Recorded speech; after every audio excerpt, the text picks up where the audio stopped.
Cool.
Weird. We're seeing Deadpool! Oh my gosh!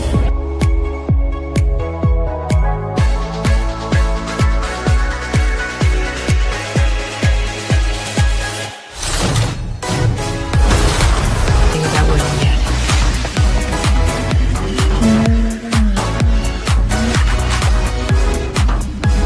My sister has it. Yes. It's you.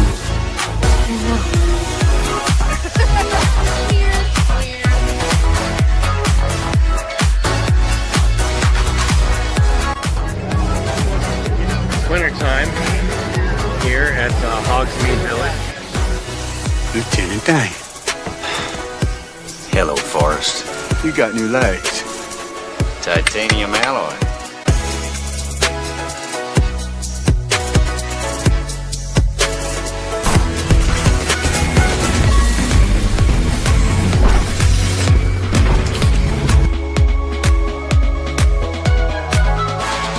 Time for my summer sizzle. Cool as a cherry popsicle. No, God! No, God, please, no! No! No! No! It's happening. It's dish time. I've always wanted to do this in front of you.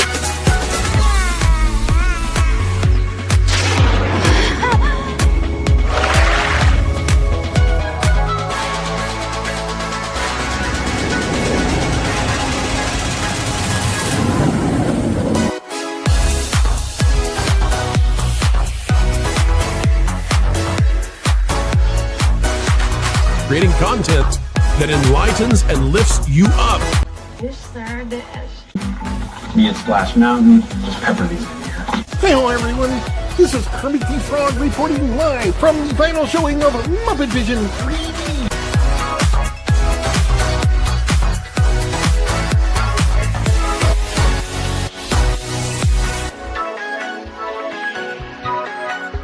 Right? God, I missed our daily dishes. Yes, indeed.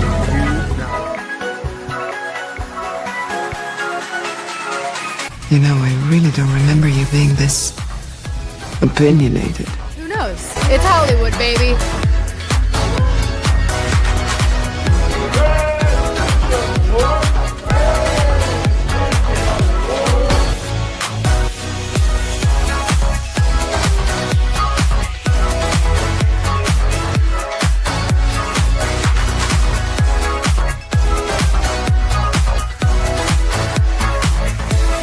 Ladies and gentlemen, it's time for the dish! Hey. So, let's dish. What do you want to dish about? Anything you guys want. This is your time. Welcome back, Fun Fam! And if you're brand new to the channel, welcome in to follow the Bradley's Fun. This is The Dish. It's a time for all of us to sit around and dish about pop culture and entertainment and theme parks and travel and whatever else may pop up in the news that relates to having a good time, because that's what we're talking about. We're talking about all the things that relate to our hopefully non-work enjoyment, although it's funny because hey, you like have something like this and it becomes your work, and there it is. But it's all good. Well, I hope that wherever you are, you're having a phenomenal day, whether that is in the evening. We're here 8 p.m. where I am Eastern. Might be the later afternoon if you're on the West Coast, or if you're out in Hawaii, might be middle of the afternoon. If you're in the UK, might be the middle of the night. I don't know.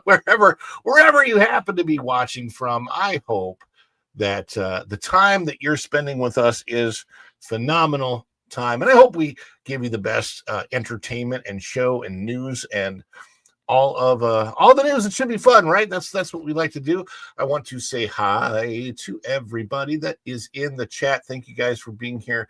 If you don't know, you guys are my gigawatts. You guys are my energy. You are the energon that makes this guy transform and roll out of bed from a nap in the afternoon to be here with you. And I literally did just wake up from a nap. So here we are. Autobots. Boy, these are good. I needed to refuel. Energy!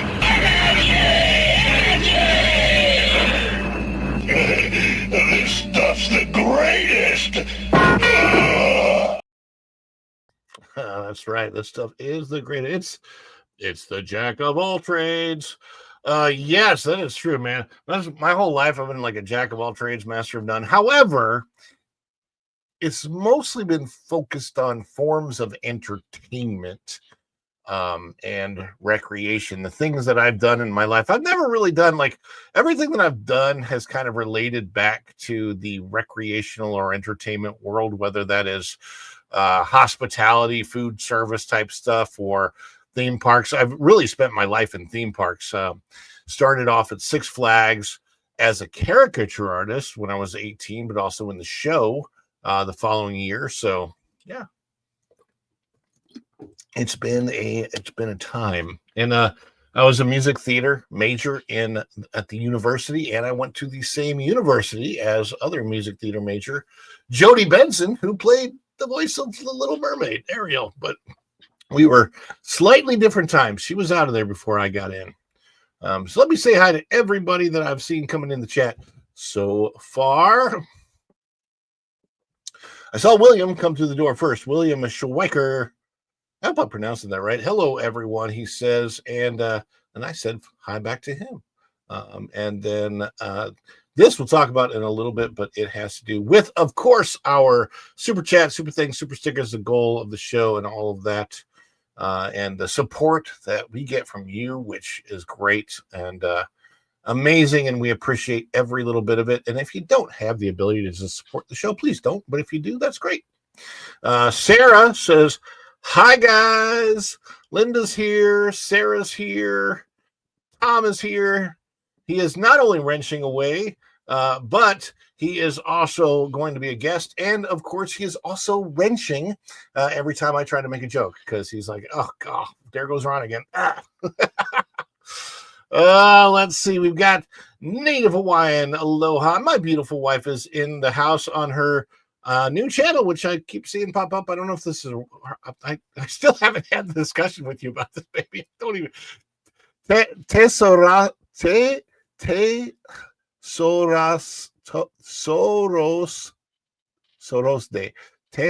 de Virginia.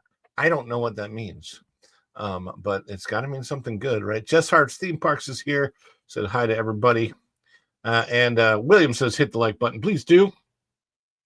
Hit the like button. Oh, Chef Eddie is here. Chef Eddie. Cooking it up, cooking it up. Hi, Tom, Jess, Lyndon, Dance Life at the Kingdom. Oh, man, let's see here. And Chef Eddie also gifted a Follow the Bradley's Fun membership, and that is cool. We appreciate that. Thank you for gifting that membership. Who got that membership? Looks like Bruce Newhouse received a gift membership, and for that, we are going to play a little bit of a celebration. So anytime we get Super Chat, Super Things, Super Stickers, memberships, somebody becomes a member, buys memberships, PayPal, Buy Me Coffee, any type of support, or buying something from the spread shop, which we're going to go over to in a second because I got to show you. We like to celebrate that on the show. We all want to celebrate together. So if you're a member of the channel, you got custom emojis to celebrate with. And if you're not a member of the channel, that would be when we're doing these celebrations, throw down the fireworks or dance emojis, happy face emojis, anything you want to celebrate with us. What does the celebration look like? Well, we're going to celebrate Chef Eddie right now and the gifted membership. So here we go. Is it too much? Too much? It's the birthday! Oh, this is just the best of my scene.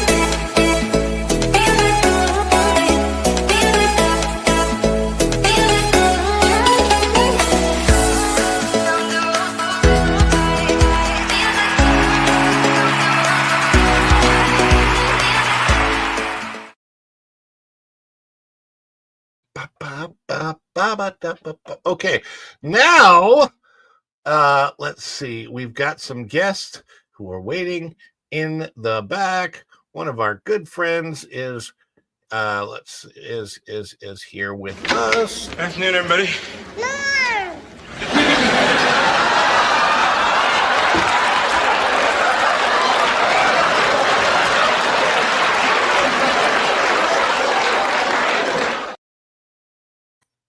Jess Hart's Theme Parks is here. How you doing tonight, Jess? I'm really good. How are you? Waking up from a nap. That was really what's true. Yes. Who is this? We have Bo Funville. Crazy. Yes, indeed.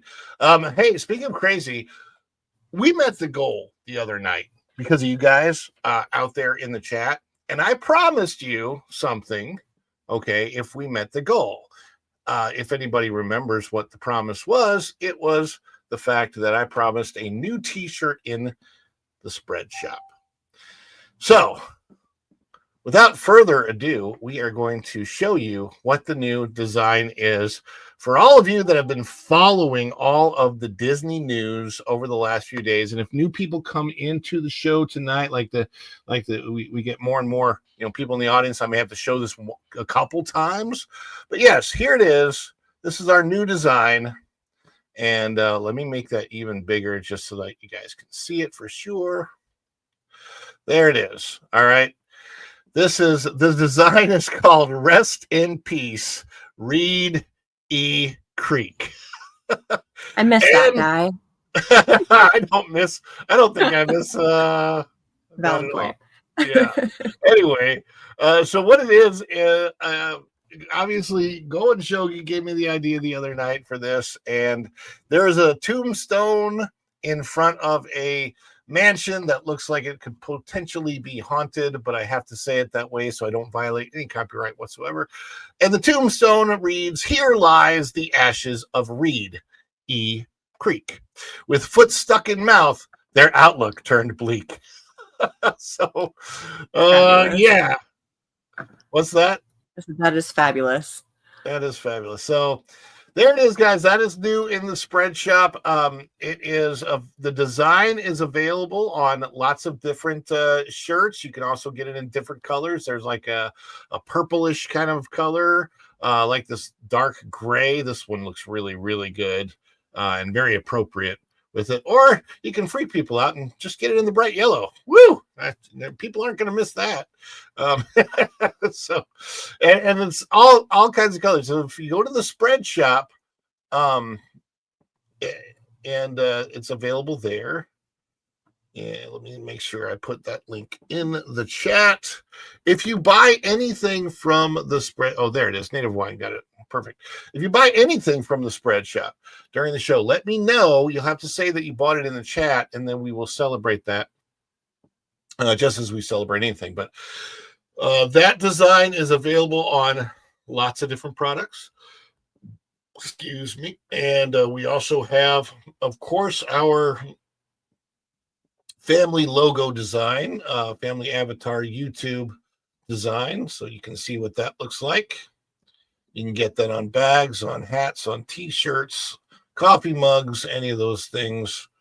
And we also have, of course, get your I don't know why you would want to put this onesie on a baby, but we have it available just in case. Even in pink, right? Look at how cute is that, right? Yeah, because your baby's a fan of Follow the Bradley's Fun. That would be. I mean, if I ever see that out and about, I will laugh so hard. And then, of course, we have the dish designs, and this is what the daily dish design looks like on a T-shirt. That's a nice color right there. And on the back of it, if you're wearing it, somebody can just scan the back, and then they can find the channel real easily. So if people ask you about it, you can easily get them back to it. Easy peasy, lemon squeezy. Put that back that way, and there you go. So those are some of our new things at the spread shop. And we should be having a sale coming up, and I will notify all of the members of the channel in the community tab early for any sales that we have coming up.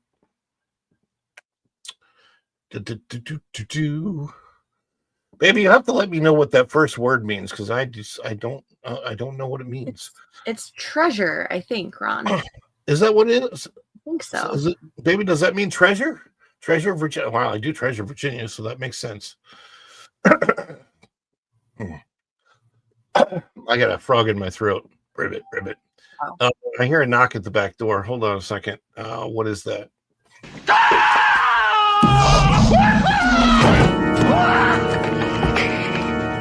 Doc, calm down, okay? Just calm down. It's me. It's Marty. No, it can't be you. I sent you back to the future. Hey, Doc, that's right, but I came back again. I came back from the future. Don't you remember last night? You fainted. I brought you home. This can't be happening.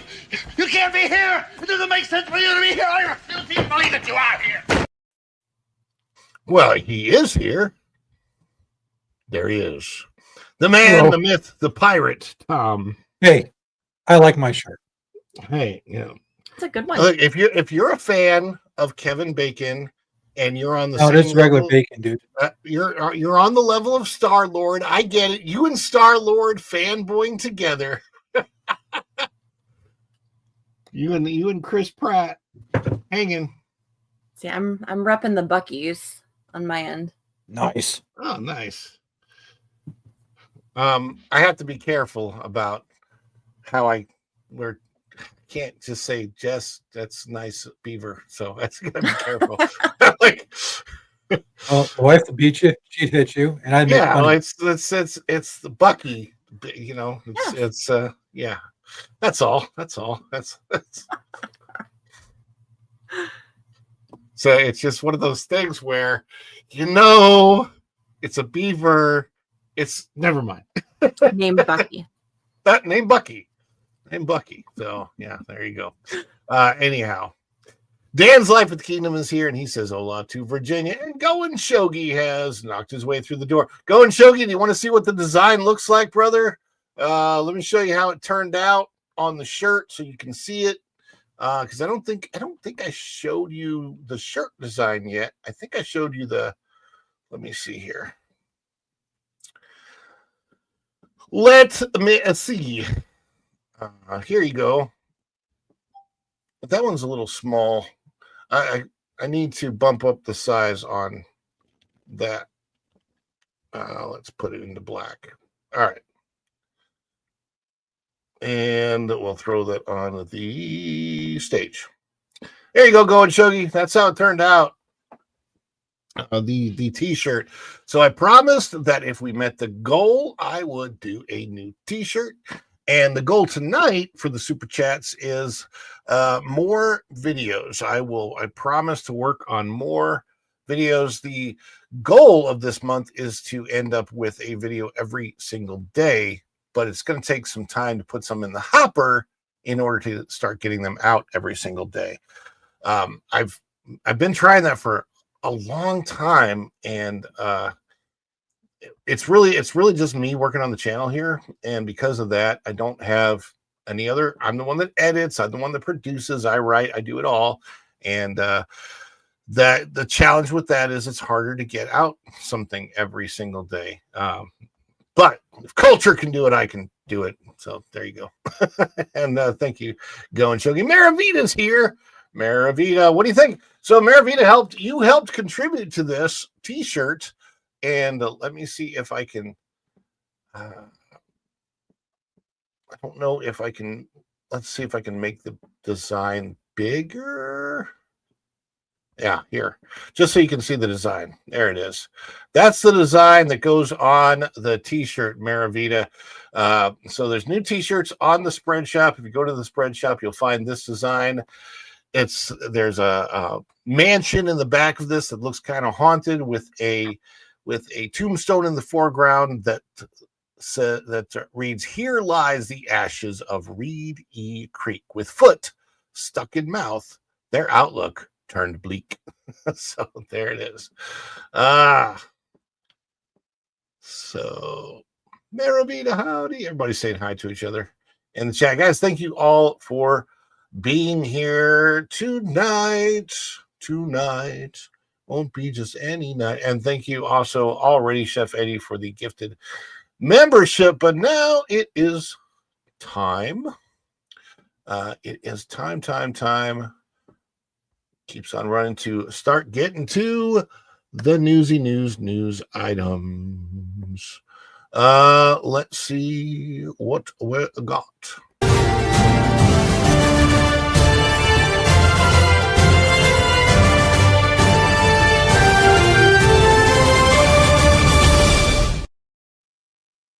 Out of that parkplace.com.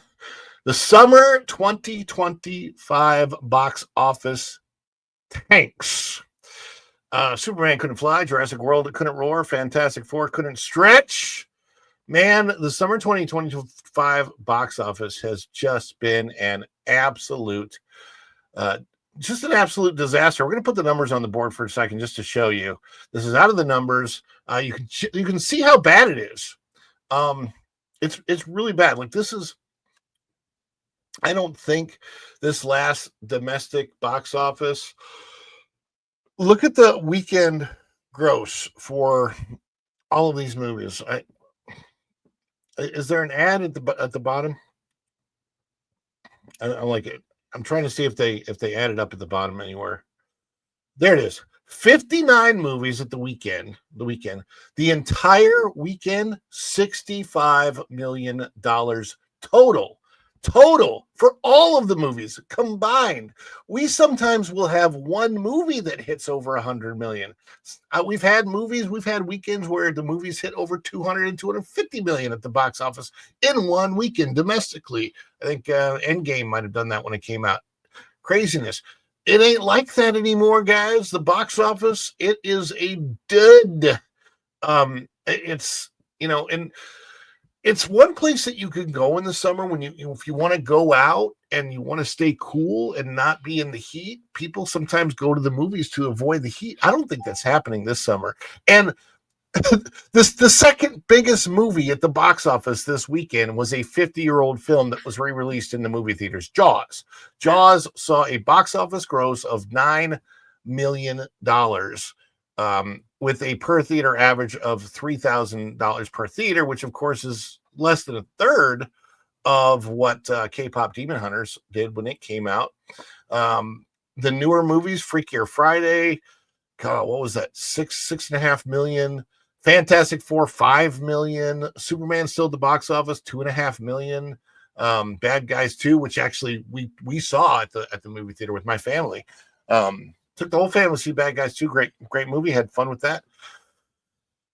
And it's down to $4.5 million. There's a movie called Nobody 2, and that, I think Nobody 2 is the title of who is actually going to the movies this summer. Nobody 2 is going. Go and Chogi says it's not worth it to go to the theater anymore. Just go by yourself. Go by yourself with a popcorn and soda. It's like $50. I mean, you're not wrong. I am part of my theater's local reward program, so I think I actually have 2 free movie tickets available coming up. And I really like my local theater, but it is my little local theater is not part of a big chain, so it doesn't cost me $15 just for the movie ticket alone. I think the most premium tickets there are only like $9 or $10, so it's not so bad. But if I went anywhere else, if I went to AMC or Regal or Cinemark or any of those that are around, then I would be paying a lot more. So let's get into the article and see what Marvin Montanaro has to say about the summer box office. It says the summer box office is supposed to be Hollywood's surest bet. It is. I mean, summer is the blockbuster time of year, right? Big budget blockbusters loaded with effects and franchise branding are meant to draw in global crowds and deliver the kind of revenue that keeps the industry afloat. Instead, the 2025 summer box office season has ended not with fireworks, but with alarm bells, despite boasting marquee titles like Fantastic Four: First Steps, James Gunn's Superman, and Jurassic World: Rebirth. The summer box office grossed just $3.53 billion globally. That's virtually flat compared to last summer's $3.52 billion and miles away from pre-lockdown years when Hollywood reliably posted summer numbers in the $4 to $5 billion range. In short, the supposed return to normal has fizzled, and studio executives are scrambling for answers. Blockbusters without a bang. The lineup looked promising on paper. Marvel, Pixar, DC, and Universal all delivered new entries in trusted franchises. Well, trusted from the past at least, but the returns were tepid. Jurassic World: Rebirth managed around $855 million worldwide, solid, but a step down from the billion-plus runs of earlier installments. James Gunn's Superman landed at roughly $612 million, respectable, but far from the cultural reset Warner Brothers had hoped for. Marvel had the worst summer of them all, with Thunderbolts and Disney's new Fantastic Four reboot falling way short of expectations. Both were weighed down by enormous budgets and mixed word of mouth. David Corn Sweat's Superman looks just slightly frustrated. Put simply, the crown jewels of Hollywood IP failed to ignite. None came close to creating the viral Barbenheimer cultural movement in 2023, where audience hype drove repeat viewings and social media dominated conversation. A lone bright spot, Disney's Lilo and Stitch. Ironically, the company most under scrutiny, Disney, ended up with the season's only true smash. The live-action CG hybrid Lilo and Stitch didn't just clear the billion-dollar market, broke Memorial Day records, and became the highest-grossing live-action animated hybrid film of all time. So that's a good thing, right? The film's success highlights what audiences were actually responding to this summer. From major blockbusters, nostalgia, emotion, and familiarity, it wasn't the sprawling multiverse stories of the gritty reboots that got families in the theaters. It was a heartfelt retelling of the beloved story from the early 2000s. Guys, what do you think of the box office? Jess, did you go see any movies this summer? I haven't been to anything since maybe the springtime, and that was just because my son had a birthday party at the local theater. So we just haven't seen anything that's really worth our time and money. Frankly, it's expensive. See, and I think you're pretty much like representative of the majority of audience in the United States right now. Tom, anything worth going to the theater for? No. It's I gotta say, Arg. We like the theater experience, especially because of our local theater. I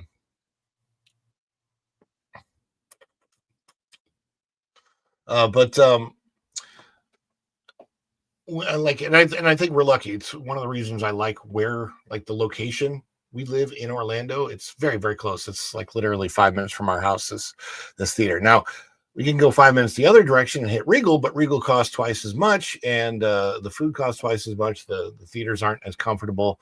I think they have a one large format screen there, but that really doesn't make much of a difference for me for most pictures. There's a couple of things that I've seen in large format, like IMAX or 4DX, that are worth it. The last Avatar movie, when I saw that in IMAX, that was cool. But I got to be honest, I know we have another Avatar movie coming out. I'm not even excited about that. Either of you guys like watching the big Avatar on the big screen, or Only at Epcot have I ever seen movies on big screen. So no. No. Do you? What's your thought about IMAX theaters and the IMAX format, Tom? It was fun. I liked it. I'm a big surround sound nut, so I'm more about the sound system than. Oh yeah. So I was introduced to, interestingly enough, I was introduced to IMAX in Branson, Missouri, and quite a number. I want to say 3 decades ago. Gosh, yeah, it's been at least 3 decades, right? But I was introduced to IMAX by somebody who was probably pretty important to IMAX. His name was Kelvin Cullimore, and he was the CEO of the iTech Corporation that kind of ran IMAX screens at the time. There weren't a lot of IMAX screens. IMAXs at that time were their own individual theaters, mostly as an attraction. So the IMAX theater in Branson, Missouri, had a very specific IMAX movie made for it. Now, of course, it plays other films besides that one, but it still runs that one even today because it's an Ozark specific location related film. And it's really, really, really good. It's a great film. I don't even remember the name of it, but Mr. Cullimore was, I actually got to know him, got to go over to his house and stuff. And he didn't invent the IMAX screen or anything like that, but I believe he was the president of basically the corporation that distributed IMAX screens and screen formats at that time, and that was really just getting started in the United States. Now it's like not only a big deal, but it's kind of necessary because that's a PVOD, a premium format video screen, and it's one of the few things that will get people out because it feels more like going to an event than just a movie. But do you have any IMAX like theaters that have the IMAX format in your local like jurisdiction where you live, Jess? We don't. So I'm like the closest major city to us would be Cleveland, and that's almost an hour away. And I know they have like at the Science Center up there, they have one. I don't know if they have one that's freestanding though. Yeah. Okay. So here they have we have a big IMAX screen at the Regal, or yeah, it's at Point Orlando, which is on iDrive, right, literally across the street from Epic Universe. Yeah, I passed that. I didn't realize they had an IMAX there. Yeah, so that's a big IMAX, but also we've got what are the screens called at the AMCs? They're not called IMAX screens, but they're the large. Like, there was another one. DMX or something like that. Anyway, Max, something. Dan's Live at the Kingdom is in the chat. He might know what are the screens called at the at the AMCs that are the large screens, but they're not IMAX. It's still that same type of a format. But the reason I mentioned that theater is because when you mentioned the sound, one of the first things that they do at the IMAX theater in Branson, at least they used to, when you DXL, at AMC is what Native Hawaiian says. So if the first thing they did was a sound demonstration. So like even with not really anything playing on the screen, they talk about the different speakers that are in the theater and how the surround sound works. And so when you are watching an IMAX, if you're watching it properly, you're getting this incredible surround sound. Like I saw Fantasia 2000 on an IMAX screen in Las Vegas. So if you, the problem with IMAX screens though is it's like $30 a ticket now just to go to a movie. And that's a lot. Yeah, the 4DXs are very, very cool. 4DX is a screen maybe just slightly smaller than an IMAX, but or maybe they're as big as IMAX. I don't know. But the 4DX, you actually get effects in your chair, like your chair moves, and so it's a whole really interactive feeling with the movie when like we were watching Mario Kart in a 4DX. So sometimes it's worth going to the movie theater for things like that. But I think there's a bigger problem at play here. We went to see Lilo and Stitch. We loved it. We enjoyed it as a family in the movie theater, and it was great. And it wasn't, just like I said, super expensive because we went to our local theater. But I haven't personally had the desire to go see any of these major blockbusters. Think about, what do you think would have happened to the box office in 2019 if we were getting a brand new, let's say if the Fantastic Four movie had come out in 2019 and it had been recently announced that the MCU Marvel proper had acquired the Fantastic Four and they're doing a Fantastic Four movie and that comes out summer of 2019. A new Superman comes out, a new Jurassic Park. What would 2019 have been like for those movies?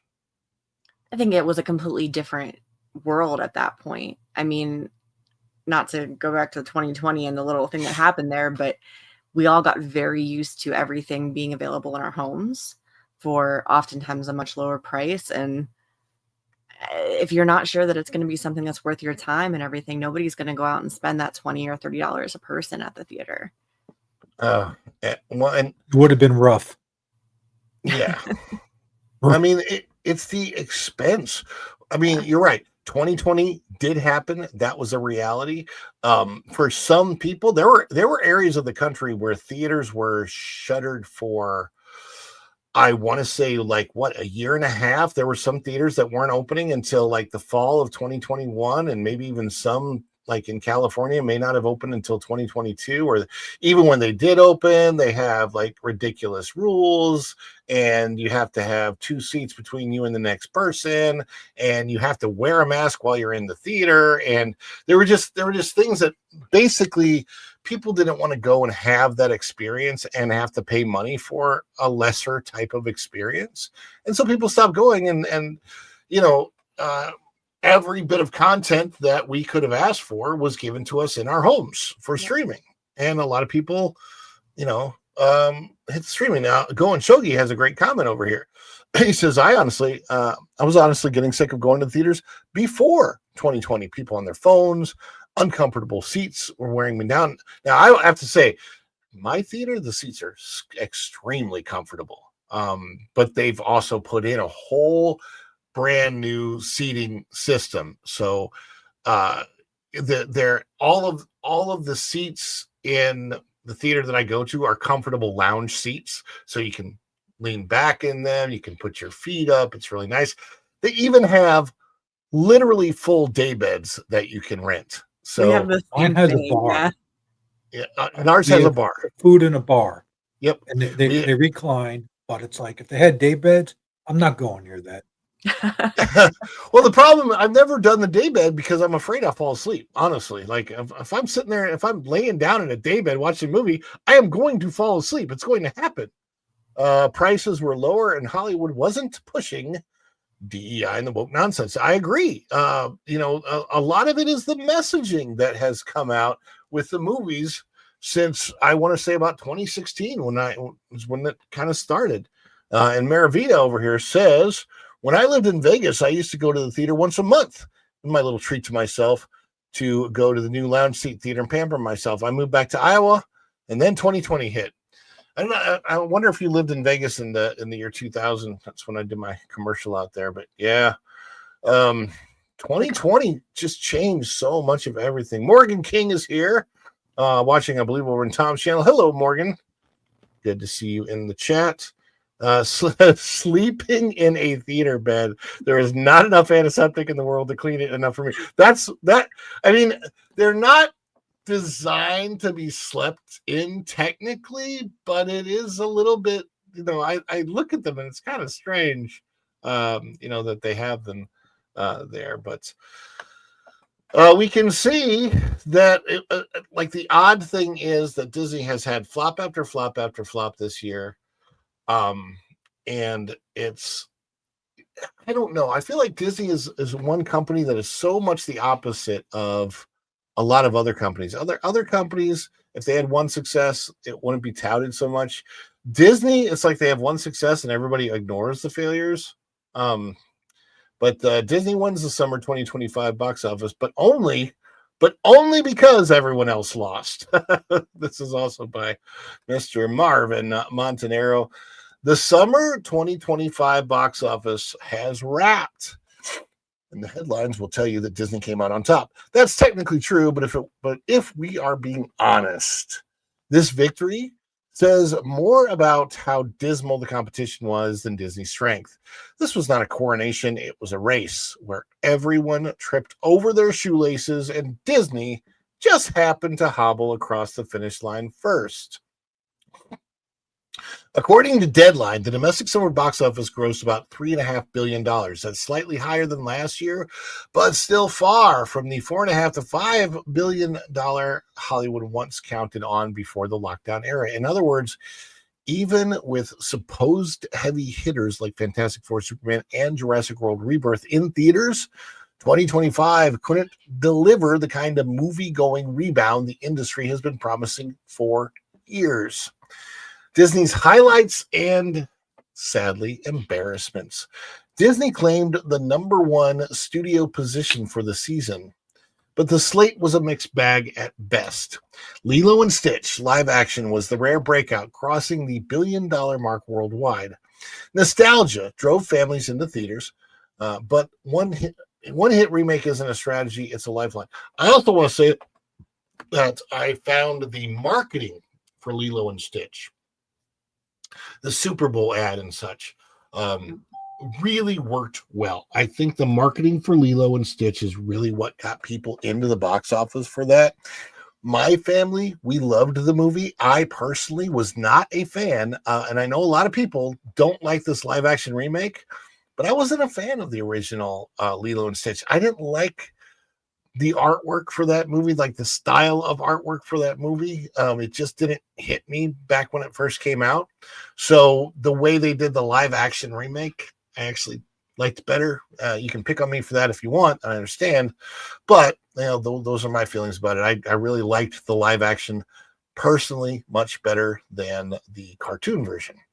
The Fantastic Four first steps debuted with a splash, but then it nosedived in week 2 with a brutal 66% drop. If it was a 67% drop, people can. It's like Freakier Friday is outpacing the Fantastic Four.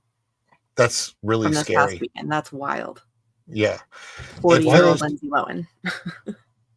That's is she 40 now? I think so. God, Yeah, she's older than me. I am getting so old. It finished with just over $500 million globally.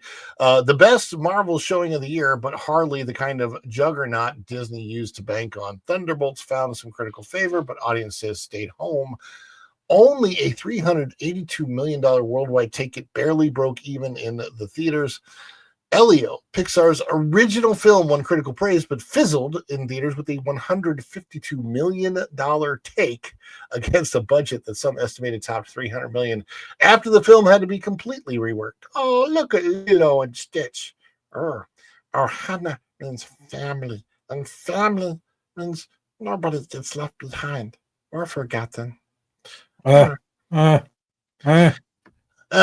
Disney won Disney quote won the summer 2025 season because its rivals underperformed even more. But make no mistake, this was not the box office muscle of the 2010s. This was scraping by. Marvel had a rough summer. Perhaps the biggest story here is the collapse of Marvel's once iron grip on the summer, the brand that could turn even C-list characters into billion-dollar hits is showing clear signs of fatigue. This is, if you just look at that picture. Okay, before we move on, guys, look at the picture. Just seeing that as advertising. Would you want to go see any of these characters as superheroes in a movie theater? It's I mean- so dark. Bucky Barnes looks like he's been on a bender for the past 10 years. I'm looking at this and going, there's no color. It's I don't know. I just don't see it as there's nothing. I mean, I thought I saw Thunderbolts, by the way. Saw Thunderbolts in the theater. It was fun. I saw it with our good That Park Place team of people. So that was a blast. I had a really good time because of who I was with, you know, Vash and Marvin and Jonas Pro, everybody. It was a good time. But it bothered me because there's a lot that I've seen coming out of Marvel lately that for me had potential, but they just dropped the ball. Going Shogi. Bucky looks like he was kicked out of a Green Day cover band. That's accurate. Yeah, it's yeah. This whole thing about Avatar 3. So I want to talk about Avatar 3. Dan brings it up.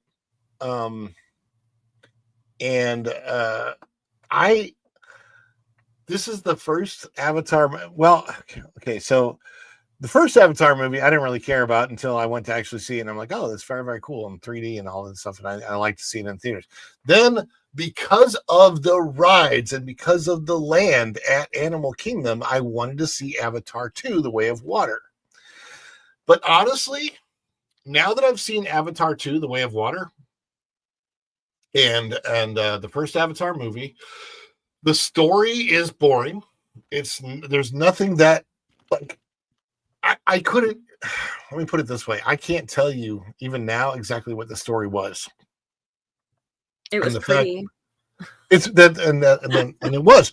I went to see Avatar 2 at a big giant IMAX screen, and there's an hour inserted into the middle of the movie that is nothing but scenery for like an hour. And it's cool looking in an IMAX theater one time. There's no reason for me to see that again. If I could put on a VR headset and get the same experience. I don't need to see Avatar. I honestly think that Fire and Ash, if there's a lot of people like me, if I just so happen to be representative of a bigger scope of people that feel about this the way I do, I don't care to go see it in the theater because I don't need to. I've already seen it because the story's not important. The only thing that was important was the spectacle, and I've seen the spectacle. I don't really care.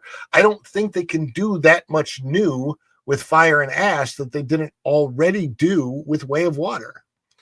I think at this point it's a very environmental storyline. Like, we get it. The imagery is beautiful. It's great. But yeah, I just don't really have a desire to see it either.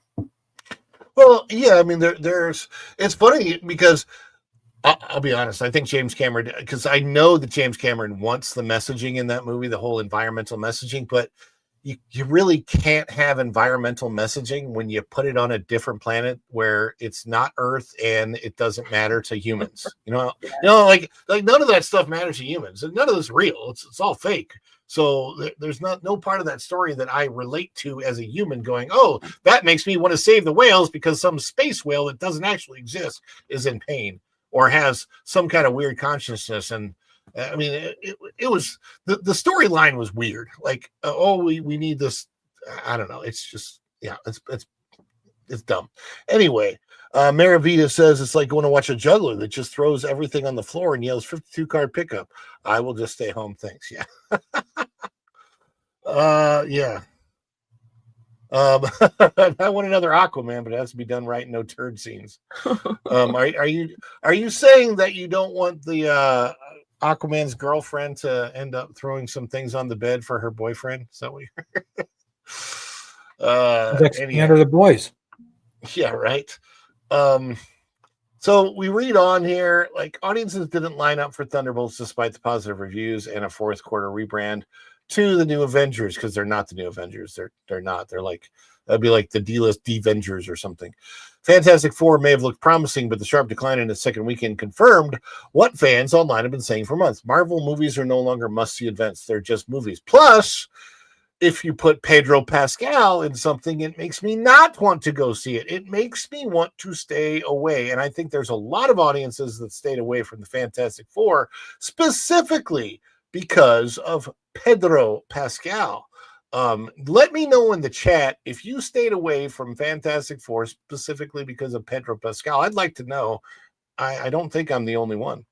While Disney limped along and Warner Brothers watched Superman lose altitude after its first few weekends, smaller projects quietly ate their lunch, not in terms of gross take, but profitability. Horror led the way. Weapons, a $38 million chiller, became one of the most profitable movies of the year, pulling on over $230 million worldwide. On a $38 million budget. That's great. Other genre films like Final Destination and Sinners perform solidly as well.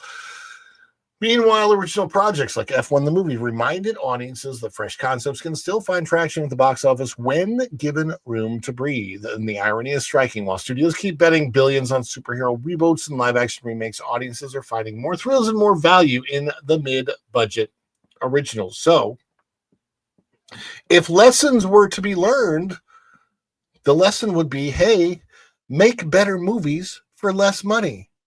That seems like a simple lesson, doesn't it? Absolutely. It seems like Disney is having a contest within themselves to see how much money they can throw at things and how many reshoots they have to do. Like, just make a good movie the first time and don't go crazy over budget, and you'd be seeing a much higher profit margin.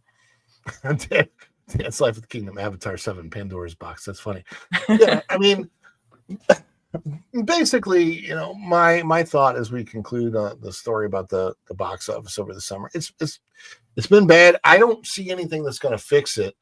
I think if Spider-Man is done right, that could be the winner for next year, but it's also coming late, I've noticed. I think the release date is late July 2026. Is that right? Does anybody know? I haven't paid attention because I'm kind of afraid of what they're going to do to it. Well, I've enjoyed the Tom Holland Spider-Man movies. Let me look at the July 31st, 2026. Okay, so yeah, that's the worst time it could be hitting. Why is it hitting July 31st? Yeah, like shortly before school goes back in.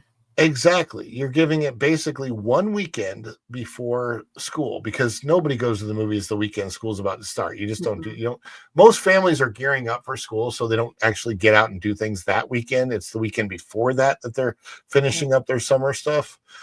I don't know. Yeah, Maravita says disaster Disney threw common sense out the window and went up to the slide backwards. They slipped. Whoops. They definitely slipped. So yeah. I this is what I think when most people are asked, hey, do you want to get, like, it used to be a big thing. Hey, what do you want to do this weekend? Go to the movies? Yeah, sure, great. Now when most people are asked, hey, do you want to go to the movies this weekend? Usually the answer is God! No, God, please, no! No! No! No! And that's where we are. That's where we are with the movies right now. We have one gifted membership that was given, and that was by Chef Eddie early on. But we're still going to celebrate that one gifted membership. So if you are a member of the channel or you got custom emojis ready, get them ready, and we're going to celebrate.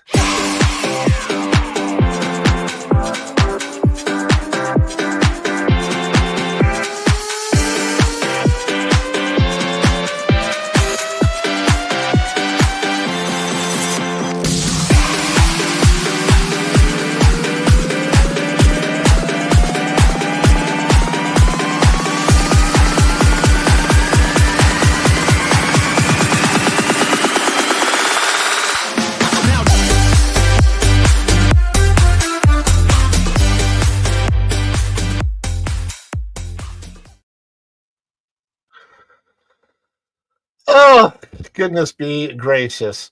After this show tonight, we will be heading over to the pro show. We might end a few minutes early tonight, so that because we don't have a huge amount of panelists, so it's going to be a little bit easier to end early. I give myself maybe a 10-minute break prior to the pro show because I'll be going on the pro show after this.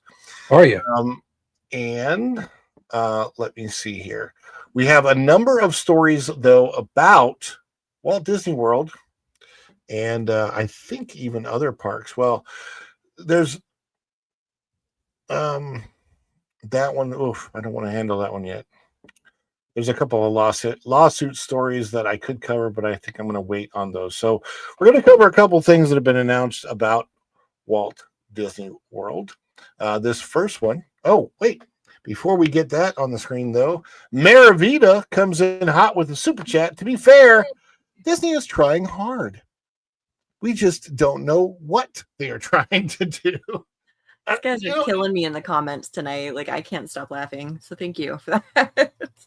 I have an idea what they're trying to do, but I'm not going to say it on your channel. Well,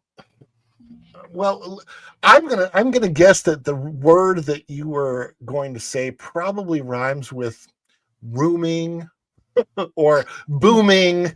Yeah, a little bit. Yeah, just a wee bit. Perhaps they should be in the business of, making up hairstyles for girls. Actually, they have the Bibbidi Bobbidi Boutique. Tom, what do they do? What do the fairy princesses do for little girls in the Bibbidi Bobbidi Boutique?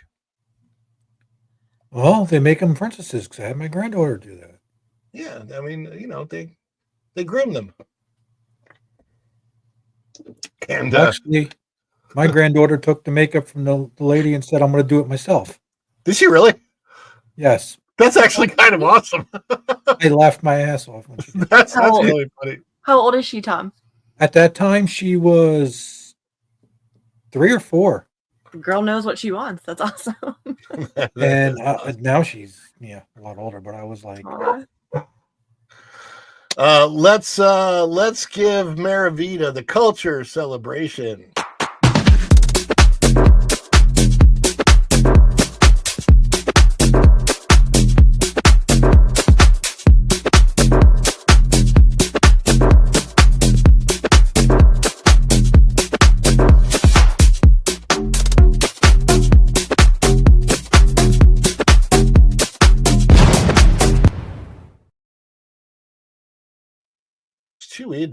Chewy dance. Yes, indeed. So we've got some things to get on to the screen. I don't know if this is good news or if it's bad news, but we'll do our best to present it. News. What type of news is it? Well, to be perfectly frank, it's bad. Maybe if you tell me the bad news in a good way, it won't sound so bad. The bad news in a good way. Yes, I can do that. Well, here goes. Wait till you hear this. I'm trying to find there we go. I was trying to find where the icons left on StreamYard for me to do what I wanted to do. Big Thunder Mountain is exploding dynamite finale. Not likely in Magic Kingdom refurbishment plans. So if you've ever rid Big Thunder Mountain before, this is really funny. The exploding dynamite scene, as you know, when they were building the Old West, in order to, cut into mountains for certain things, they put dynamite in mines. There's walls that I have been to where you can actually see where the holes for the dynamite are still there. They're like these long slits. It's pretty cool when you've actually seen that. Why they would take it out, I have no idea, because it wasn't like it was about trying to hurt anybody. But anyway, this is by Chan Lee out of thatparkplace.com. There's this concept art where they're putting rainbow lights in the cave scene. I don't know why that's a big deal. I don't know if that's even really any different, but I'll see when I get to go on it. I do like Big Thunder. Big Thunder is one of my favorite rides at Disney World. It's really funny. My memory of Big Thunder is from when I was, I want to say 10 or maybe 12 years old, coming down to Magic Kingdom on vacation. And my biggest thing that summer was that I had the Risky Business Ray-Bans.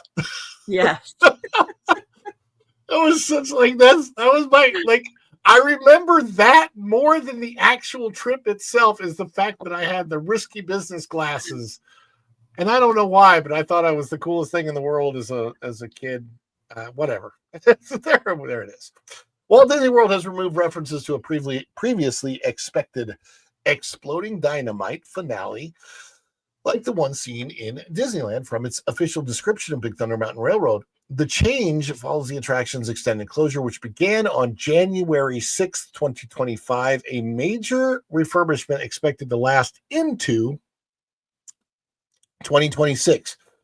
When they say refurbishment, they basically rebuilt the entire track. They tore up all the old track and are putting in completely new track. So it's a big deal. It's not that dissimilar from what they had to do with the Hulk ride a few years back over at Universal Islands of Adventure, where they had to disassemble the entire Hulk coaster and rebuild the entire Hulk coaster. Previously, the official Walt Disney World website stated that guests would dodge exploding dynamite and falling boulders during their ride. Previously, the description read, "After you arrive at the legendary Big Thunder Mining Company, descend into an active mine shaft and board your runaway train. As you enter the cavern, the engine speeds up along the rickety track. Dodge exploding dynamite and falling boulders as you swoop around turns, drop into canyons, and dart through the town of Tumbleweed." However, the newest version is missing this part. The omission has led many observers to conclude that an explosive finale initially rumored to be included may no longer be part of the refurbishment plans. Though Disney never officially confirmed such a scene, the wording change marks a shift in how the update is publicly framed. Big Thunder Mountain exploding finale background. At Disneyland in California, a 2014 refurbishment of Big Thunder Mountain Railroad included a dynamite-themed finale on the final lift hill. That version used projection mapping, sound effects, lighting, and smoke to simulate an explosion triggered by a mischievous goat chewing on dynamite.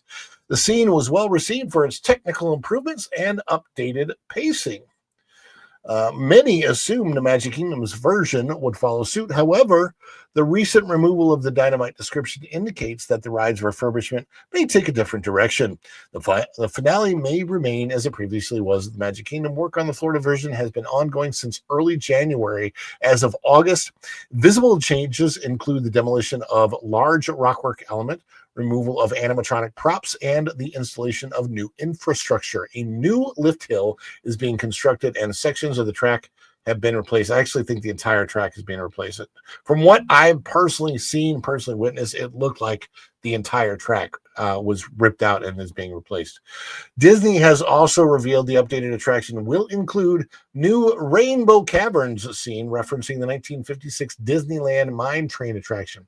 The Rainbow Caverns segment is expected to feature glowing stalactites and vibrant waterfalls. This is this is the empty Rivers of America facing Big Thunder Mountain.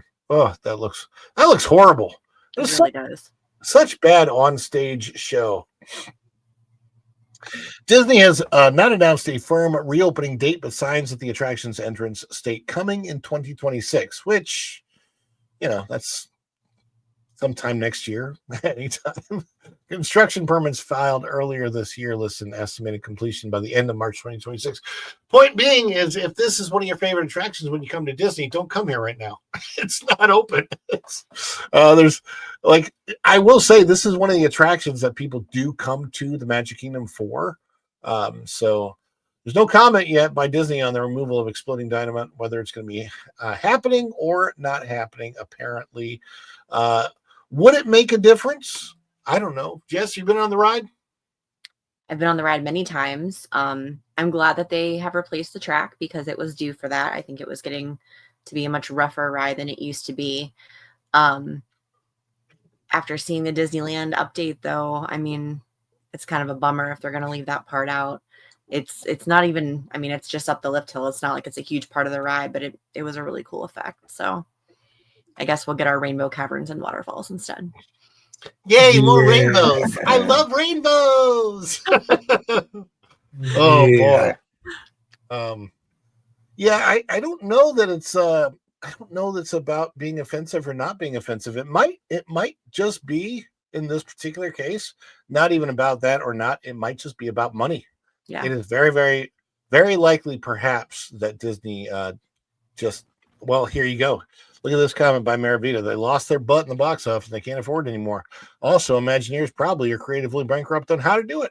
The only true creativity left in Disney is in accounting. Oh, Maravita likes my jazz hands. Jazz hands, woo! I like William Reichert's comment there. We will not be having exploding goats, even if we do have the scene come to Florida. No gore, please. That reminds me of the Princess Bride scene, you know, where he's like, mutton, lettuce, and tomato sandwich where the mutton is nice and lean. I love a good mutton, lettuce, and tomato sandwich. It's funny. In Utah, I went to a farm where they raise goats for the mutton. The Native Americans love their mutton. They eat a lot of it, apparently. Yeah.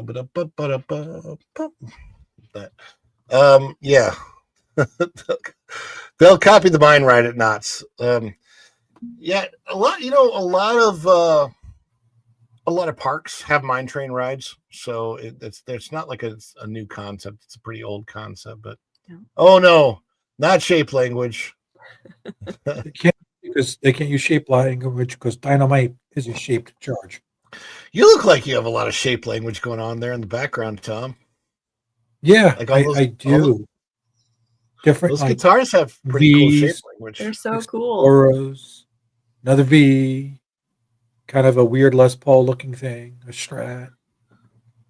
But they're not offensive shapes. Here's my question: was there ever a Have you seen a woman's head that says that about the shape language? What the hell was she thinking? I don't know. She doesn't look like a person that does a lot of thinking, to be honest with you. I'm not trying to be mean, but you know. Yeah, she probably just prompted it through life. We have more Disney news too. Walt Disney World provides Villains Land development update. An update on the Villains Land. Mutton is rough. It's classified as mature lamb, very gamey. Yeah. The baby lamb is good. But yeah. This is by Chan Lee out of That Park Place. As at the recent Destination D23 event on August 31st, 2025, Disney provided new details about Villains Land, a themed expansion planned for the Magic Kingdom in Walt Disney World. This is the first land in any Disney park solely centered on the company's well-known villain characters. Creative consultation and design influences. Disney legend Andreas Deja, I don't know. Best known for animating classic villains such as Scar, Jafar, and Gaston, is consulting. Didn't you play Gaston at one time? I did play Gaston. I used to have biceps to spare. Not so much now. You stopped eating your spinach, didn't you? Yeah. And to be honest with you, I've never had the kind of diet that Popeye had on the set of the movie Popeye in the 1980s. There were a lot of I think snow cones might be the best way to put it on that set. A lot of stuff that involves snow. Oh. More than spinach. Yeah, but I'm not touching that. Yeah. But they certainly did. Pacino said, "Say hello to my little friend." They got their work done really fast, so that's good. That's probably how the lyrics were. They used that, and then the lyrics were written to the song. Well, I am, but I am, but I am, but I am, but I am. That's literally the lyrics to the song. You just got stuck. But I love the Popeye movie with Robin Williams, so I think it's cheesy and funny, and I really enjoy it. Some people don't like it, but Shelley Duvall was like the most perfect olive oil in the history of cartoons come to life. So I just can't say. Yeah, I'm not gonna. I can't. PG show can't do it. PG show, you can say it in the back. Creative consultation and design influences. Yeah, so Disney, so there they are. There's Legends. To emphasize how personalities and environments of these characters influence the design language. Okay, now we have a new concept, design language. So first it's shape language, right? Now it's design language of the new land. Deja talked about these several characters saying, I've lived with these bad guys for so long and studied them my whole life. So when he got the call to help with the new villain's land, he was in right away. I'm not gonna play the video though. Wouldn't it be fun to see them being together and what conversations they would have, he mused. Deja described his thought process behind several villains and their movement. Gaston is based off some of the bodybuilders he would see in the Los Angeles gyms looking at themselves in the mirror. He described Scar's human-like gestures animated through his paws to relay emotion while keeping the character consistent with his animal appearance. Imagineers shared that they took research trips to Paris and Barcelona to study Art Nouveau and Modernisme architecture, which basically means that they went to Paris and got drunk, and they went to Barcelona and got drunk. Don't they make books about this stuff? Yeah, websites. There's so much. The thing is, now the difference is that when Joe Rohde was going different places, he actually brought back things from those places to put into Animal Kingdom. Sure. I don't think that they're going to do that in Villains Land at all. They don't have the money for it anymore. The team described how ornate flowing architectural lines evoke magic that has been distorted, giving the space an unsettling beauty. This concept is what Disney Imagineering calls conjured architecture. That is a really weird, I don't know. I just find that a weird way to put wording into something. A design philosophy where fantastical buildings appear to have been summoned by magic rather than constructed by hand. I don't know what I've never that means. assumed that about a building before. Not even magical buildings. I've never assumed that. Color schemes will feature jewel tones, stained glass, and wrought iron to reflect each other's villains as aesthetic. Rather than organizing the land by individual characters, Imagineers are blending visual motifs into a cohesive environment that draws inspiration from multiple sources at once. Can I just throw in something that I've recently heard in an interview that please do piques my interest there. So they're saying that they're not making like specific areas for the specific characters. There is a theory right now that that's because they aren't even set on what specific characters are going into Villains Land. There's actually a survey that's gone out to quite a few people who have visited the parks recently, going through literally every villain you've ever heard of or maybe never heard of in the Disney archives. So way back, even to movies like Fantasia and stuff like that, Black Cauldron, like they're really just trying to figure out who we're interested in, which leads me to think that they don't have everything set in stone yet. I kind of doubt that they have anything set in stone yet. Villains Land is something they've been attempting to conceive, even perhaps a Villains Park at one time they were looking at doing. Yeah, 40's Mandalorian, I love this. Says, we've already seen what it would look like if these villains met. It was called Mickey's House of Villains. Yeah. The Mickey Mouse Clubhouse, we see, and I know exactly what you're talking about, because one of my favorite things to watch at Halloween time is the Donald Duck short Trick or Treat for Halloween, which they play in House of Villains as part of it, that special, and all of the villains are interacting. So they really don't, like, Disney doesn't have to go that far to figure out how villains are going to interact. But the real question is, what kind of attraction is going to be back there? Right. What kind of attraction will be back there where all of the villains are a part of it? Going Shogi says, for $5, remember how well researched, remember how well those research trips to New Orleans worked out.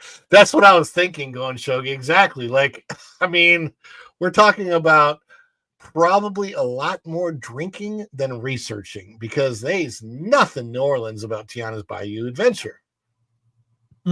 Tom, have you been on Tiana's Bayou Adventure? Have you ridden it? Actually, they were building it the last time I was there, so I never got to go on it firsthand. Oh, well. So my last thing I rode was Splash Mountain. So let me tell you what you're missing out on by not I've having seen it. ridden it. Nothing. You're missing out on nothing. I've seen it through live streams. No, I remember you doing the Broccoli Hill thing. I lost my thrill. That was some funny. I still think we should redo that in death metal. That would be it. If we did it in death metal, it would be good, because then I wouldn't have copyright on that stream. I have like sharing revenue or something with that. We can change in death metal. You won't get that no more. Yeah. Let's throw on a celebration for Go and Shogi with the 5.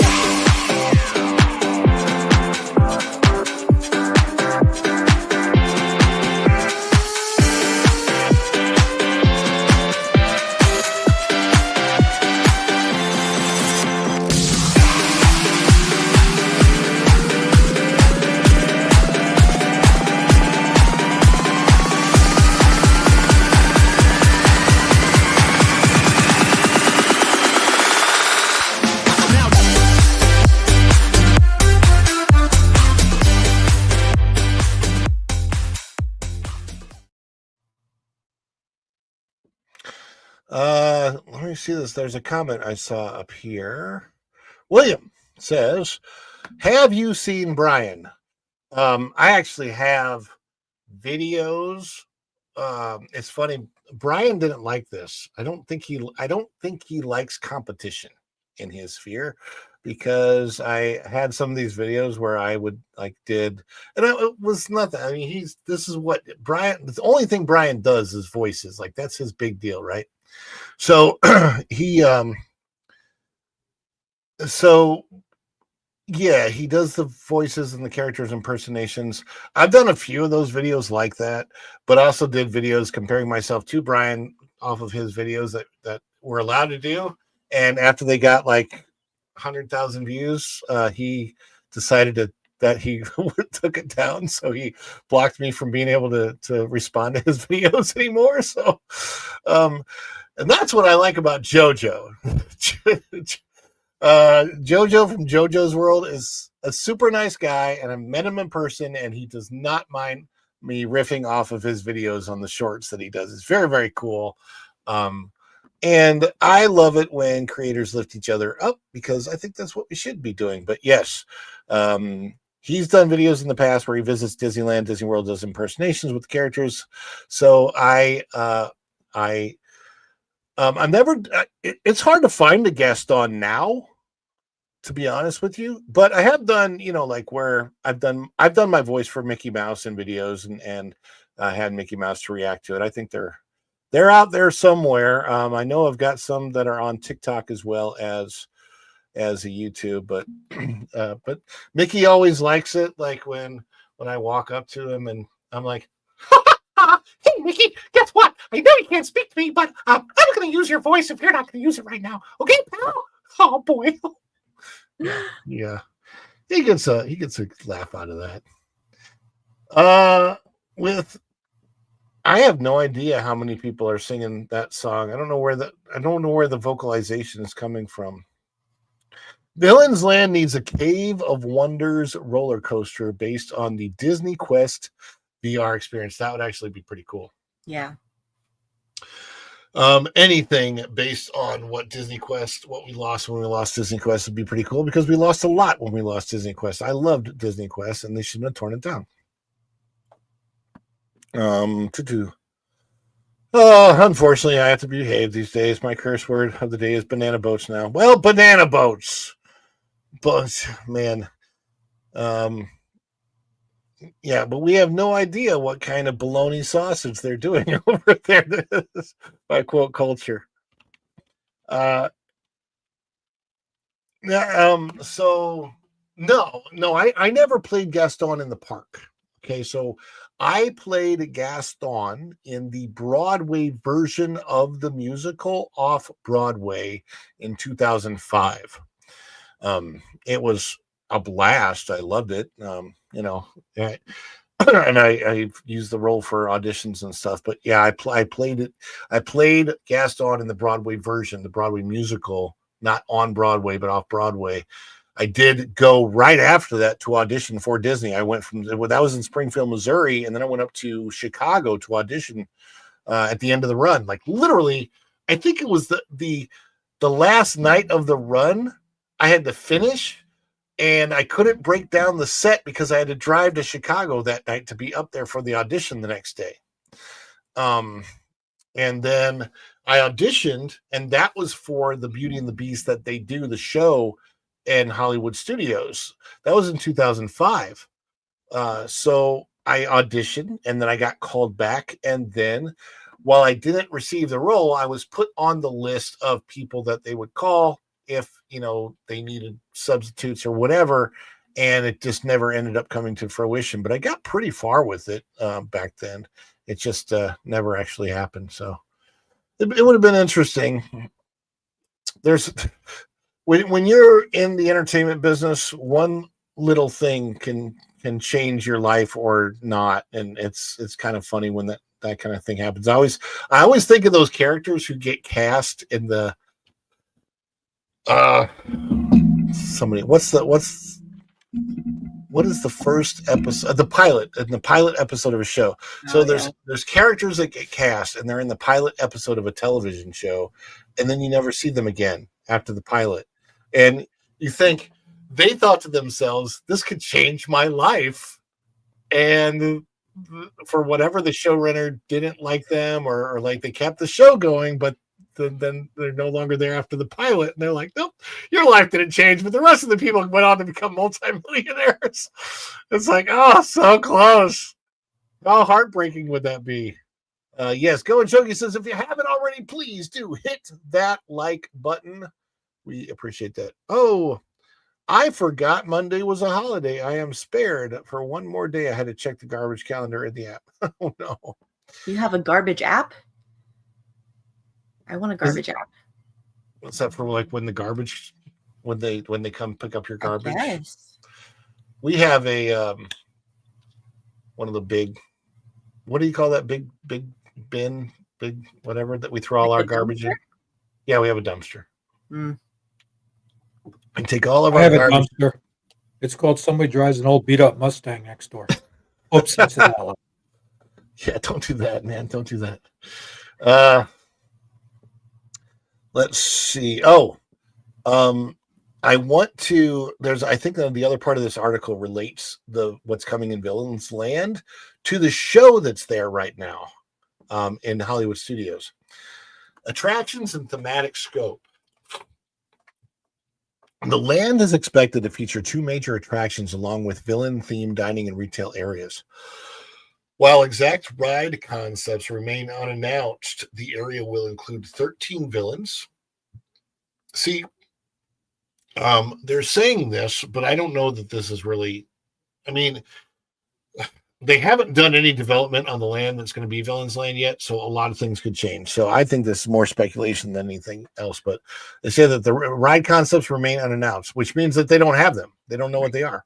The area will include 13 villains, which I don't think that's true either necessarily, but the 13 that they've mentioned so far, I guess, include Maleficent, Ursula, Jafar, Captain Hook, Cruella de Vil, and the evil Queen from Snow White. Now, this concept art you're seeing, that's from the new Villains show, which I live streamed on this channel, and it did not get great reception. The overarching story concept, according to Disney, centers on a magical force that has drawn villains from across realms into a single domain, one where heroes are absent and outcomes remain uncertain. This narrative direction allows designers to unify diverse intellectual properties under a common theme. Closures and construction activity. To prepare for the expansion, Disney permanently closed several iconic attractions on July 7th, 2025, including Rivers of America, Tom Sawyer Island, and the Liberty Square River Boat. The final operating day was July the 6th. Also affected was the Frontierland station of the Walt Disney World Railroad, which was closed to accommodate construction staging. So everything about the frontier of the United States of America was closed after Independence Day weekend. What interesting timing. Shortly after the closures, land clearing began. New staging areas and laydown yards have appeared behind the former Rivers of America space, serving both Villains Land and the nearby Cars-themed Piston Peak National Park expansion. In February 2025, Disney secured a key environmental permit from the South Florida Water Management District, enabling grading, demolition, and drainage work on more than 300 acres. That's a pretty big amount of space. That's actually bigger than the park. This permit is valid through February 17th of the year 2030. While Disney has not announced an official opening date, that's because it probably isn't going to have one for a long time. No. Analysts and insiders suggest the vertical construction could begin in 2026 with a possible opening window in the early 2030s. That is crazy.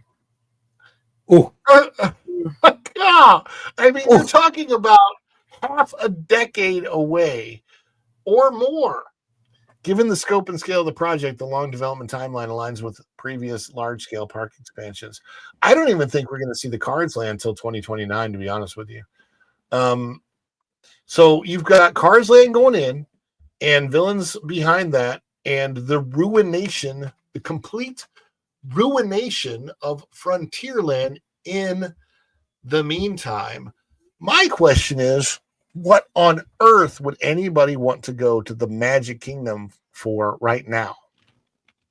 Gonna be a lot of disappointed people, potentially people who don't, follow the news like we do, that are just gonna get there and it's like Epcot was for years. It's just an ocean of construction walls. Oh my, yeah, Walcott was the name, and I always referred to it as, I refer to it now as Walled Disney World, not Walt Disney World, Walled Disney World, because there are walls every year. Go and Shogi with the 5. Thank you so much for your support tonight, brother. Appreciate all of that. The name is accurate when it comes to thing getting pissed on. This is Peak. Yes, it is. Piston Peak, I'm telling you. You never know with poor Shogi where he lives out in California. He thinks it's raining, and meanwhile, somebody's doing it in his ear. Well, I mean, just don't go down to Culver City, right? Yeah. My gosh, yeah. That's Mayor Peter says he was thinking the same thing, but we got to celebrate. Let's do.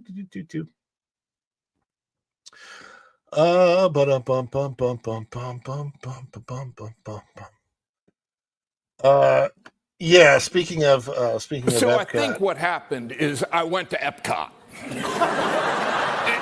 You can go around the whole world, and I had a couple in the Germany section, and I thought I went to China. Anyway, right. Oh, but we need a dance celebration, and as we're getting towards the end of the show, let's just go throw it out there. I'm going to celebrate all of the supers with our Pee-wee celebration.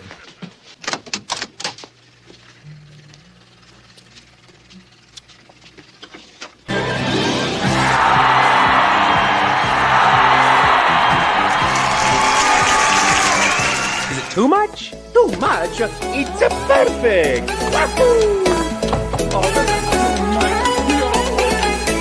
I couldn't be more excited.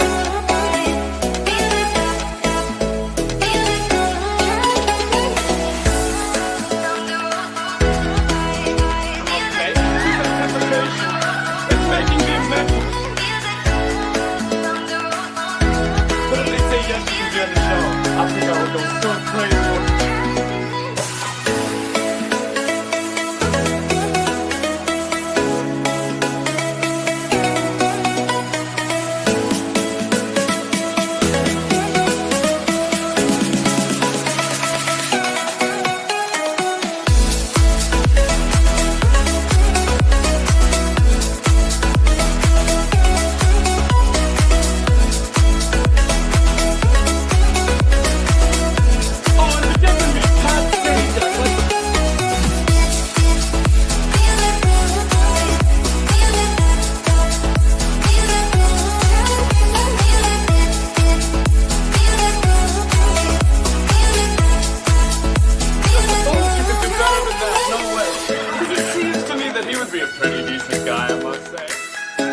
Oh, pink person, pink swing here. What is it?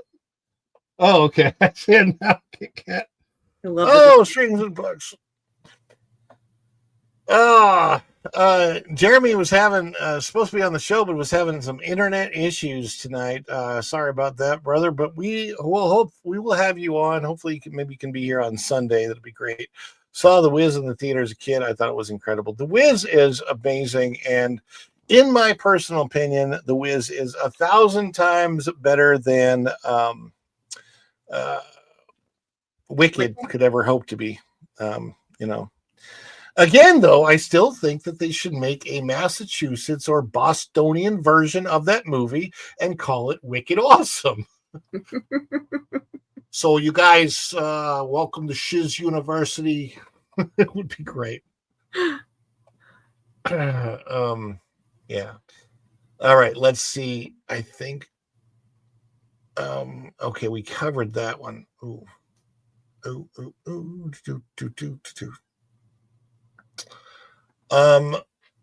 Did we talk about the VIP events one? I don't think so. I don't think so. Okay.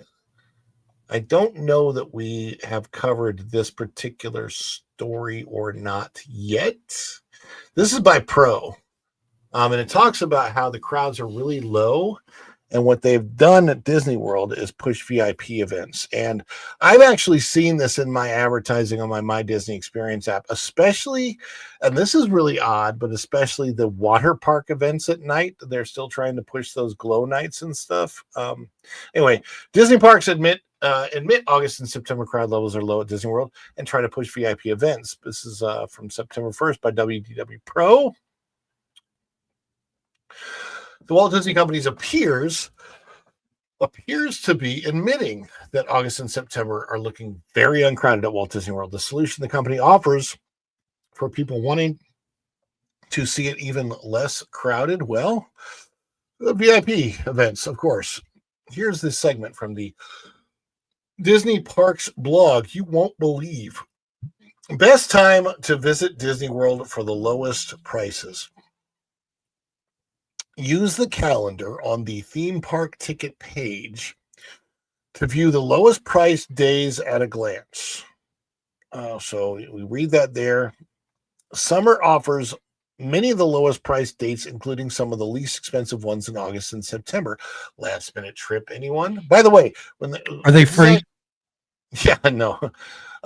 Keep the offers page in your rotation to see some of the best Disney deals, like 50% off kids tickets this summer, or a free dining plan with 26 vacations for kids ages 3 to 9. By the way, what other company considers children's age to be not 12 and under? I've never heard of any company besides Disney that calls kids 9 and under. How are you considered an adult for anything if you're 10? I don't understand that. If they were really catering to families, they would have kids going up to age 12, and then they would have 13 to 18 as another whole separate thing. But they're not catering to families anymore at all. Tips for saving on your Disney trip: adjusting your dates by even 1 or 2 days, especially around major holidays, can unlock big savings on both tickets and hotels, just like when you're looking for a great flight deal. Can you travel a day early or stay a day later? Deal hunters can even stack some offers to find better value, like a great resort room discount on our three-day, 3-park ticket offer. Notice one of the things they're not doing is just plain lowering the price to make it easy. We're not going to make it easy, but if you really, really hunt, you might actually be able to find ticket prices a little bit less than $200 per day per person. It's super weird to see, like, this reads like a Disney like fan blog. Like, here's some fun tips to get a better deal at Disney. It's really, really funny because you think Ugh. Disney would be like the professional side of things and fan blogs and vlogs and travel, whatever, Yeah. that they would have that. No, you're right. This is coming from Disney themselves. It's really weird. Deal hunters can even stack some of the better offers. Park hours are typically longer in the summer, which means there's more time to explore. And then they're admitting right here, lower crowds. Take advantage of longer summer hours. Back to school in early September. I wonder why. Don't forget, enjoy after hours events for, oh my gosh, snacks included. Okay, so yeah, look at what they have. Best time to visit Disney World for lower crowds. We know many guests are looking for ways to experience the theme parks with fewer crowds. Well, the best way to do that is just go right now. There's nobody there. Typically summer with its longer hours, early September and a couple of weeks before the holidays are good times to plan around. Well, there's nothing really open. Why would I want to go? Exactly. I mean, with half of the Magic Kingdom shuttered, with them basically spitting in the eye of America, there's just it's kind of ridiculous. Typically, you know the old saying, "Don't kill the golden goose." Yeah, you know. Well, they did. Apparently, Iger never got the damn message. Iger, I don't know. It's I don't know. Ivory Tower with a couple of bathrooms that never went away. I am still bugged. I was watching a video. I know this is a little bit of an aside, but I was watching a video that was talking about the culprits of why the MCU is failing now. And they were trying to blame Perlmutter and Chapek. And I'm like, you are putting blame on the most wrong people you possibly could. Because I have a friend who says, "Oh, it's all back on Chapek," and I'm like, "No, what?" He never ever had. He was never given the authority that the public was told that he had. The public was told it. By the way, it didn't just happen to him. It actually happened with hundreds of CEOs at that time. If you look at the number of CEOs that stepped aside in, I want to say it was February of 2020. It's really odd, that timing of the number of CEOs that just decided, for whatever reason, I don't know why, but in February 2020, it's almost like the world got a month together a month ahead of things and said, hey, let's plan for something that's going to have that. It's, again, ridiculous because I don't want to go into all of that, but it's just an annoying period of time to think about. I hope that the public learned enough from that period of time to fight back against any of that type of stuff that they try to do it to us in the future, but hopefully. So let's see. It says, one of my favorite ways to enjoy more magic in less time is at an after-hours event. These limited capacity, separately ticketed events offer access to some of the most popular attractions with shorter wait times, smaller crowds, and snacks included. After hours events in 2025 take place in Epcot, Hollywood Studios, and Typhoon Lagoon, with the final scheduled dates in September. Treats like ice cream, popcorn, and bottled beverages are included. By the way, none of those are included in your annual pass. So if you're an annual pass holder and you wanted to take advantage of that, well, that would be above and beyond what you've already paid to get into the parks, while at the same time taking away your time that you're supposed to have paid for as an annual pass holder, because those events are cutting off the regular hours of the park to you who already paid for them. So to be fair, Universal does that crap with Halloween Horror Nights too. I know. But with Halloween Horror Nights, you can buy a pass that actually includes at least one Halloween Horror Yeah, Night but ticket. still, I think those days they'd be like, "Hey, we're closing early. If you want to go, here's the day ticket price." Yeah, And they should be but a little bit less. However, Island stays open later on those days. So It does, but a lot of people don't buy the park hopper tickets. You know, sometimes they come in and they just get the yeah, one, and yeah, they pick the wrong day and they just don't know about HHN because they just don't pay attention for yeah. whatever You reason. definitely need to pay attention to that this time Well, of year. SeaWorld used to do that too with their Hollow Scream. It's like, Yeah, you can't go to the outside of the park. Why? Because it's Halloween. It's Hollow Scream. but so SeaWorld actually keeps half the park open. They did, yeah. And I don't know if they're still doing that. I have to find out. Yeah, I need to get there. Treats like ice cream, popcorn, bottled beverages are included. Staying in a Disney resort on check-in day, use the water park admission included with your resort stay before heading into the park in the evening. Resort perk: if you're staying with us at a deluxe resort hotel, look for extended evening hours on the calendar and enjoy up to 2 hours extra after the park closes on selected nights. So this is interesting. Let me tell you about that. As a pass holder, I was there on one of those nights that it was extra hours for deluxe resort guests. And I don't know, I feel like you had to have a wristband or something like that to be allowed into attractions.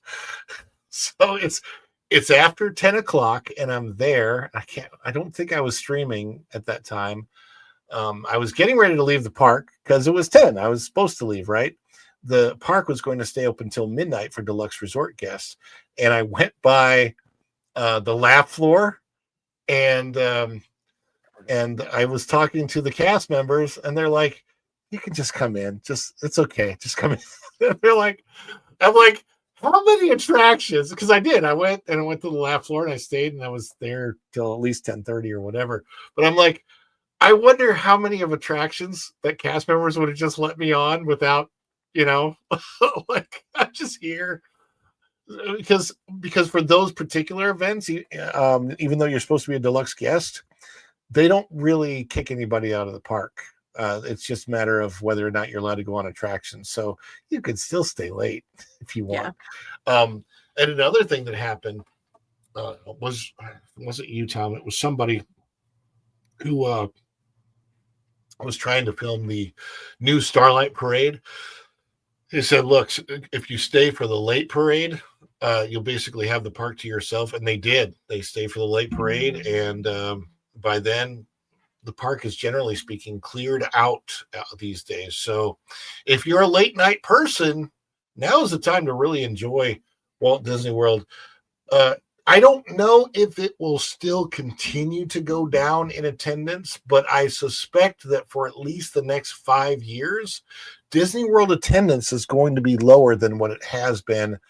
Oh, and I know that people were complaining in 2022 and even parts of 2023 about how crowded it was, but it is not crowded these days. And I don't think Walt Disney World specifically is going to get overcrowded anytime in the next 5 years because of all the construction that's going on. Magic Kingdom isn't. Let's see. But Magic Kingdom is the flagship part. My point is, if Magic Kingdom, what's in Hollywood? I mean, people are going to go to the other parks, but without Magic Kingdom, if people are looking like you, Jess, you're from Ohio, you're not going to want to go to Walt Disney World without going to the Magic Kingdom. That's the park, right? You're on vacation. So if you look at that and you go, well, I'm not going to go because Magic Kingdom isn't done. You're going to wait until that's done and then come to see everything else. And in the meantime, you can go, oh, but there's this brand new park called Epic Universe, and let's see what's going on at Universal and all of that. And there's a lot of cool things to see over there.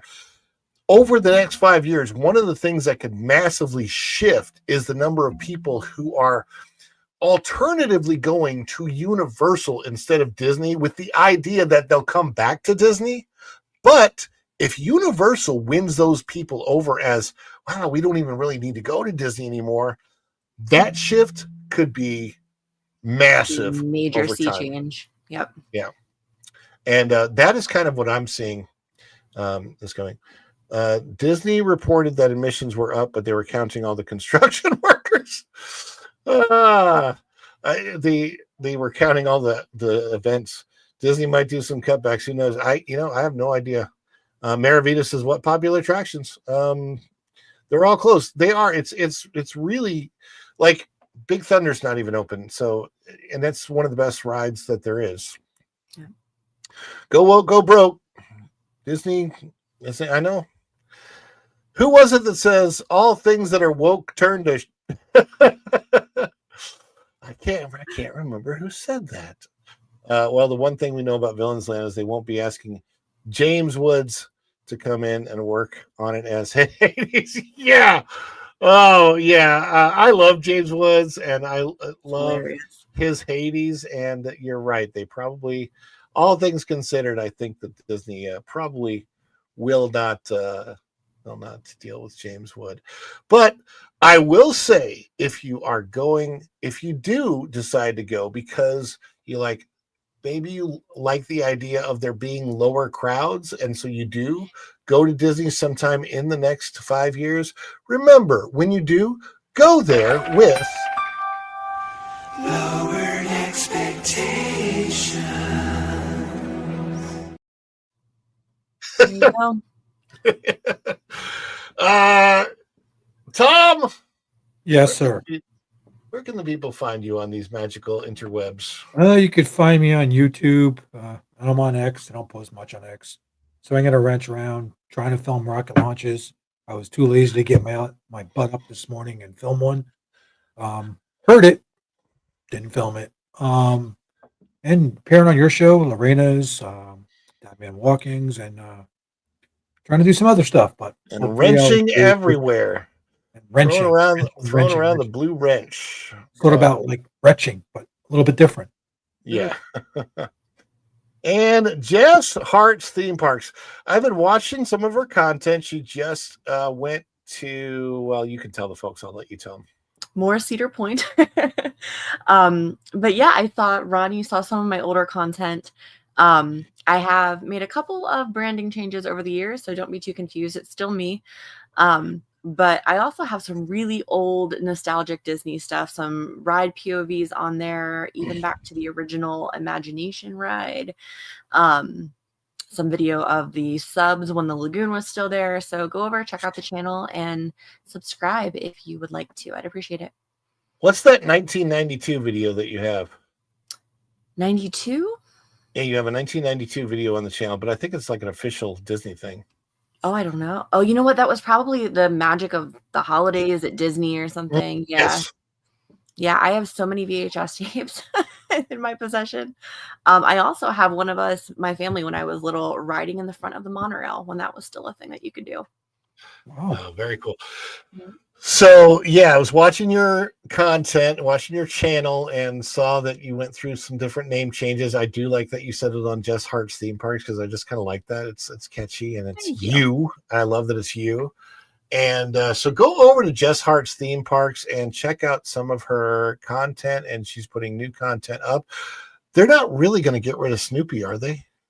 It's the big bad rumor out there right now. Yeah, it's better than paying for 2 licenses under one umbrella. So it's possible. Well, Snoopy's also at Kings Island, right? Yeah, all of the Legacy Cedar Fair parks had Peanuts characters. Knott's Berry Farm, King's Dominion, Carowinds, but there's a chance that that's going to go away and they'll just stick with Warner Brothers. So we'll see. I'm partial to Snoopy because of where I work.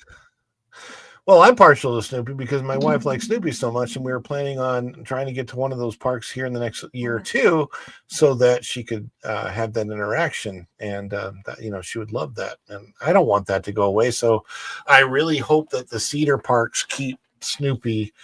Warner Brothers, there's a part of me that wishes, and was actually the original concept for it, that Marvel Superhero Island would become DC Superhero Island.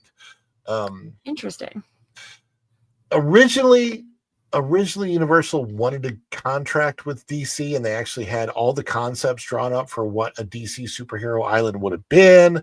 I've seen the concept art for the Batman space, the Superman space, all of that. but they weren't able to get that contract. And the thing is, at the time, Marvel, this is long before Marvel was owned by Disney, and they were able to get a great contract in perpetuity with Marvel. So Disney, the contract was so strong with the Marvel company that when Disney bought Marvel, they were not able to buy out that contract from Universal.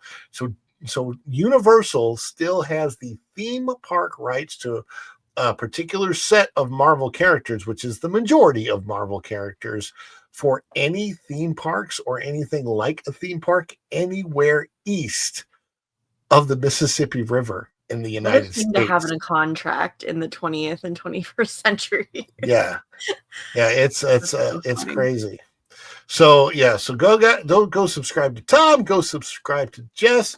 Guys, thank you for being here. We are going to send you over to the WDW Pro Show, which begins in a little bit less than 10 minutes. Before we do, I want to thank everybody for the support that you've given tonight. So we have gifted memberships. We had a gifted membership come in from Chef Eddie right in the beginning. Maravita gave $5 with this super chat. And then Go and Shogi had a couple right here for $5 and another $5. Thank you guys so much. We're going to do one more celebration before we head out for the night, and it's going to be our good friend, the Culture Bear.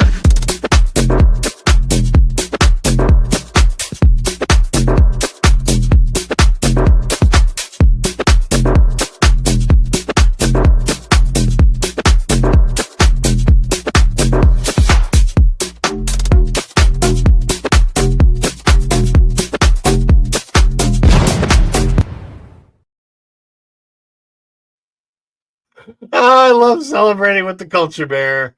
Good old Culture Casino. I don't know if he's going to be on the pro show tonight or not. I'm not sure who's going to be on, but I will be on. And I won't be. I'll be modding. You'll be modding. Tom's going to be modding.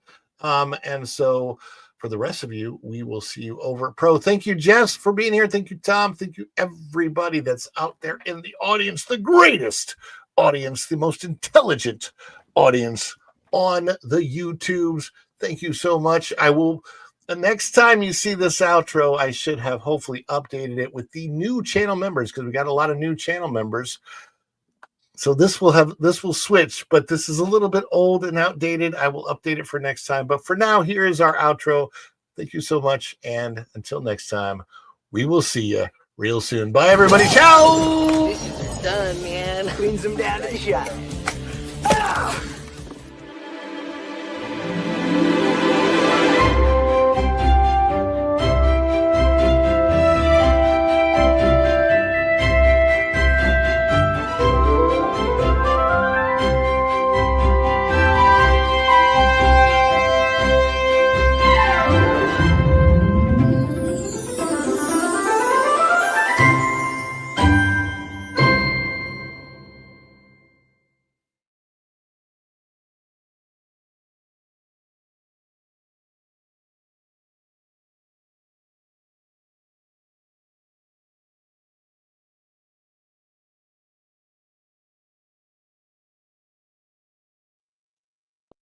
Did you see Quick the shout out. Wait, Quick shout out to Mr. Fulton Mraz. Says, hello, Ron. I have breaking news today. I got a speaking part in Singing in the Rain, and I got the role of policeman in the musical. So I wanted to hit that before we leave. Thank you guys so much. And for all those that were rating in at the end, we will see you guys real soon. We have Takedown, we have Doogie, we have John's ear. It's a lot of people, like right at this very last second. I don't know where you guys all came from, but I'm thinking they came from they're saying Skull. I'm thinking it's coming from our good they're all here. Yeah. So thank you guys. Thank you guys. We will see you. And with that, that's it. Bye everybody. Ciao.